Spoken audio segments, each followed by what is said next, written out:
आज सुद्धा महाराष्ट्रामध्ये आहेत लावणी कलाकार जे पुरुष सुद्धा लावणी करतात.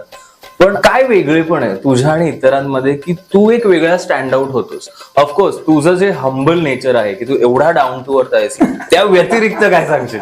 आजवर ज्या लावणी प्रेझेंट करत आलो आणि करतोय आता रिसेंटली, सो खरंच बघा, जेव्हा मी लावणी प्रेझेंट करतो तेव्हा माझं लावणीचं पारंपरिकता आणि माझी अटायर करण्याची पद्धत ही तितकीच पारंपरिक ठेवतो. मी कुठेच माझा पदर माझ्या खांद्यावरून खाली येत नाही, ही पहिली गोष्ट आहे. आणि मला खंत या गोष्टीची जास्त वाटते.